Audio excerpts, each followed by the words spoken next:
ունեցանք 3 պատերազմ իր իշխանության օրոք, խաղաղության բերող, այսպես ասած, ճակերտավոր, այսպես ասած, վարչապետից 3 սեպտեմբերյան պատերազմ տեսանք։ Իր միֆը, որ իշխանությունները տարածում են, թե իրենք Եվրոպա են գնում, ամենամեծ կախվածությունը հենց ռուսական շուկայից իրենք են Հայաստանը գցել։ Ինքին ուղղակի հարձակվել էր մեզ վրա։ Ասում է 300,000 տղամարդկանց տանելու եք Դոնբաս։ Վարչապետի մակարդակով գովազդում են Ադրբեջանից եկած բենզինը, մենք ունենք էժան բենզին 420 դրամ, 440 դրամ, հիմա 520-540 դրամ է բենզինի գինը։ Մեր գլխավոր նպատակը բարձրարձակ հաղթանակն է եւ ազատագրումն է ՍՍՏ-ի, կեղծիքի, ռաբիզի, գրեհկության դեմ հաղթանակը։ Բարև ձեզ, եթերում ուղի խոսքն է։ Այսօր մեր հյուրն է Ուժեղ Հայաստան կուսակցության անդամ Հարություն Մնացականյանը։ Բարև ձեզ, պարոն Մնացականյան, շնորհակալ ենք հրավերն ընդունելու համար։ Ես էլ եմ շնորհակալ հրավերի համար։ Պարոն Մնացականյան, դուք քարոզարշավը սկսեցիք ազգային ժողովի մոտից։ Մայիսի 8-ին։ Կասեք, ինչու հենց ազգային ժողովի մոտից եւ որն է ձեր սպասելիքները այս քարոզարշավից։ Մայիսի 8-ը իր մեջ շատ բազմաթիվ սիմվոլիկաներ է պարունակում, եթե կհիշեք մայիսի 8-ին ազատագրվել է Շուշին։ Մայիսի 8-ին 2018 թվականի Նիկոլ Փաշինյանը դարձավ վարչապետ։ Եվ մայիսի 8-ին Աժ-ամբիոնից հայտարարեց, որ շատ խորհրդանշական օր է եւ Շուշիի Հայաստանի Միջնաբերդի Շուշիի ազատագրման օրն է եւ խոստացավ, որ Արցախի համար ավելի նպաստավոր պայմաններ են լինելու, անկախության համար ավելի մեծ պայքար է տանելու եւ արդյունքում ունեցանք 120,000 փախստականներ Արցախից եւ ունեցանք այսքան ձախողումներ, ունեցանք 3 պատերազմ իր իշխանության օրոք, խաղաղության բերող, այսպես ասած, ճակերտավոր, այսպես ասած, վարչապետից 3 սեպտեմբերյան պատերազմ տեսանք եւ դրա համար հենց մեր քարոզարշավը սկսեցինք ազգային ժողովի դեմից, որը պարունակում է նաեւ հենց այդ սիմվոլիկաները։ Եվ ձեր սպասելիքները։ Մեր սպասելիքները, ոչ թե մեր սպասելիքները, մեր գործողությունները պետք է ասենք։ Մեր գործողությունները գնում ենք բացարձակ հաղթանակի։ Մեր գլխավոր նպատակը բացարձակ հաղթանակն է եւ ազատագրումն է ՍՍՏ-ի, կեղծիքի, ռաբիզի, գրեհկության դեմ հաղթանակը։ Այս հաղթանակի ճանապարհին եւ եթե ընտրվեք դուք արդեն բազմաթիվ խնդիրներ արդեն կան Հայաստանում եւ հենց ձեր մասնագիտական, եթե ոլորտից խոսենք, տնտեսություն, գյուղատնտեսություն, Ռուսաստանի կողմից բազմաթիվ հայկական ապրանքների վրա, այսպես ասած, կան սահմանափակումներ։ Տեսանք կոնյակի դեպքը, տեսանք ջերմուքանքային ջրի, ծաղիկների հետ կապված կար նաեւ, սրանք իհարկե բերելու են իրենց հետևանքները, բայց օրինակ ժողովրդի վրա ձեր կարծիքով արդեն երևում է կամ երևալու է, որպեսզի հասկանալի լինի։ Տեսեք, նույն այս խնդիրները իշխանությունը փորձում է գցի մեր գրպանը, հիշում եք Բալբերիզի ու Օզոնի դեպքը, երբ որ արգելեցին Հայաստանից արտահանողների, այսպես ասած, վաճառ կազմակերպողների վաճառելը եւ անամոթաբար նախարարի մակարդակով ասացին, որ սրա պատճառը ընդդիմադիր կուսակցություններն են, ինչը աբսուրդ է, ու մեր կուսակցությունը, մեր թիմը Հանձինե Սամվել Կարապետյանի ամեն ինչ իրենց ողջ գործունեության ընթացքում արել են, որպեսզի գործարարը, Հայաստանը ընդհանրապես բոլոր առումներով լինի շահեկան վիճակում, բոլոր առումներով հաջողեն։ Ու նման վատ քաղաքականության հետևանքով նման ձախողումները մեր վրա գցելը մեղմ ասած մի քիչ կոռեկտ չի եւ ճիշտ չի։ Ինչ վերաբերում է Ռուսաստանի հետ կապված, մենք եկել ենք բոլորի հետ հարաբերությունները կարգավորելու նպատակով։ Եթե չլինեին այս խնդիրները, մեր հայտնվելը քաղաքականության մեջ տեղի չէր ունենա, որովհետեւ բոլորը զբաղվում էինք մեր բիզնեսով, մեր գործերով եւ քաղաքականապես ակտիվ չէինք։ Հենց այս խնդիրները, այս ձախողումները, երկրի նման ձևով թուլացումը, մեր ինքնության դեմ վտանգները, եկեղեցու դեմ վտանգները բերեց նրան, որ մենք այսօր այս շապիկով հագած արդեն քարոզարշավի մեջ ենք։ Անցած տարի այսօրը ես նույնիսկ չէի պատկերացնում, որ մի տարի հետո իմ կյանքում այսքան փոփոխություններ տեղի կունենա։ Ամեն ինչ սկսեց հունիս ամսին Սամվել Կարապետյանի կալանավորումից հետո, երբ որ արդեն հստակ պահանջ ձևավորվեց նոր ուժ ձևավորելու, նոր կուսակցություն ստեղծելու եւ նոր կուսակցությունով դուրս գալ պայքարի, որտեվ սա մեր ինքնության համար պայքարն է։ Եվ եթե ժողովրդի մասով խոսենք, այդ պատճառները, հետևանքները մենք երբ ենք օրինակ տեսնելու կամ տեսնելու ենք արդյոք։ Հենց տեսնելու եք միանգամից մեր իշխանություն գալուց հետո, որտեղ մենք ունենք հստակ ծրագրեր, կարճաժամկետ, միջնաժամկետ եւ երկարաժամկետ ժամանակահատվածի եւ այդ ծրագրերը հնարավոր չի միանգամից ժողովրդի իր վրա փոփոխությունը չզգա, որը կարճաժամկետ է շատ արագ կզգա, որը միջնաժամկետ է մի քանի ամիս հետո, որը երկարաժամկետ է տարիների ընթացքում, որտեղ ամեն ինչ միանգամից չի կարող լինել։ Եվ նույնը Ռուսաստանի հետ կապված այդ խնդիրների հարթեցումը հնարավորինս արագ կստացվի եւ մեր գործարարները կկարողանան նորմալ շնչել, նորմալ գործունեություն ծավալել եւ ամենահետաքրքիր միֆը, որ իշխանությունները տարածում են, թե իրենք Եվրոպա են գնում, ամենամեծ կախվածությունը հենց ռուսական շուկայից իրենք են Հայաստանը գցել։ Ամենամեծ կախվածության մեջ ենք, եթե վաճառքի ծավալները, արտահանման ծավալները տեսնեք, ինքներդ կպատկերացնեք։ Ու հստակ բալանսավորված ճիշտ քաղաքականության հետևանքով քայլ-քայլ բոլոր այս խնդիրները լուծելու ենք, կստեղծելու ենք համախմբում, այս ատելության մթնոլորտը վերանալու է։ Դուք չեք պատկերացնի, երբեմն իրազեկման ակցիաների որ գնում ենք, մի քանի օր առաջ մի կին ուղակի հարձակվել էր մեզ վրա, ուղակի հարձակվել էր, ասում է 300,000 տղամարդկանց տանելու եք Դոնբաս։ Այդ կնոջ ասում հարգելիս ասում, տեսեք, ունենք 3 միլիոն բնակչություն։ 50% 50 էլ չի իրականում 40 քանի տոկոս է տղամարդիկ Հայաստանում։ Ասում եմ 1,5 միլիոն հաշվենք տղամարդ ունենք։ 300,000-ը հայ տղամարդկանց 20%-ն է։ Արցախյան պատերազմի 30,000 էլ չեն մասնակցել։ Դուք ո՞նց եք պատկերացնում, դա ո՞նց կարա նման բան լինի։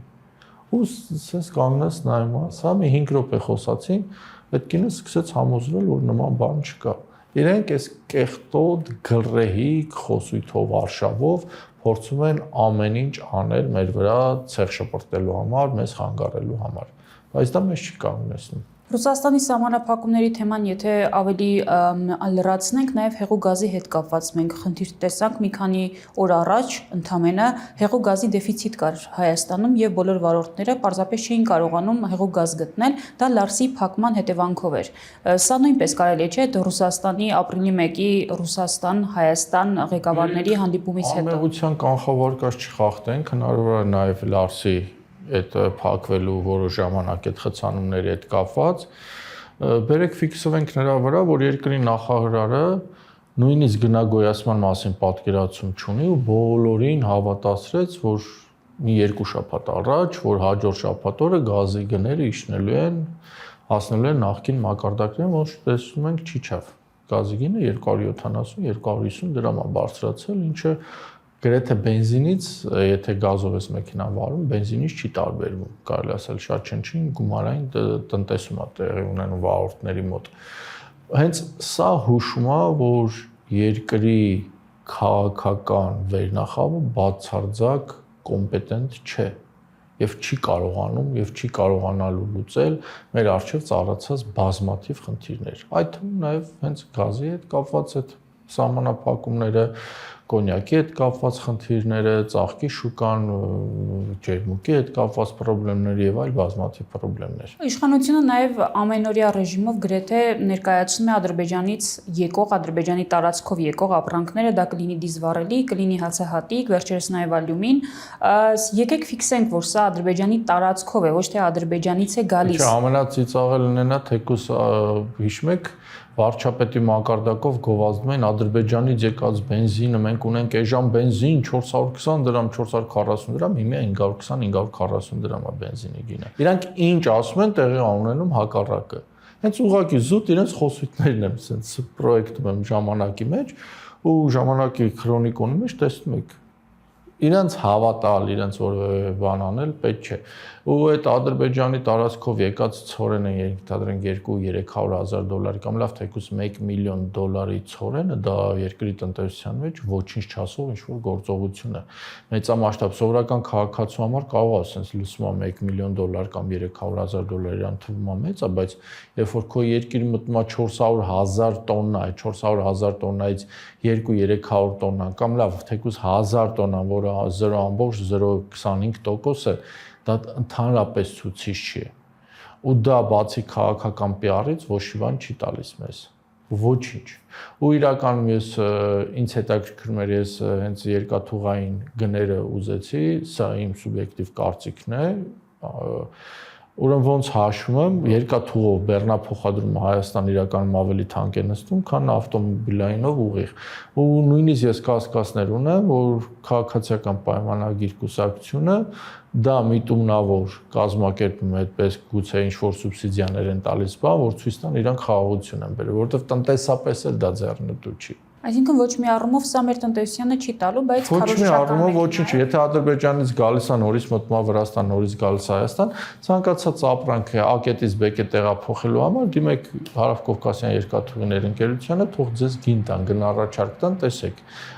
Ավտոմոբիլային բեռնափոխադրումով Վլադիկավկազով, Լարսով Հայաստան գալն ավելի էժան, թե երկաթուղով Վրաստանով, Ադրբեջանով գալն ավելի էժան։ Սուտ ուղղակի հաշվարկ արեք, տեսեք։ Ձեր կարծիքով օրինակ Ռուսաստանից հնարավոր են այլ ուրիշ ոլորտային առումով սահմանափակումներ, որոնք օրինակ այս ընթացքում մենք կտեսնենք։ Ոչինչ ասել չեմ կարող։ Գուցե պտու բանջար։ Հիմա ես եթե ինչ-որ բան ասեմ ու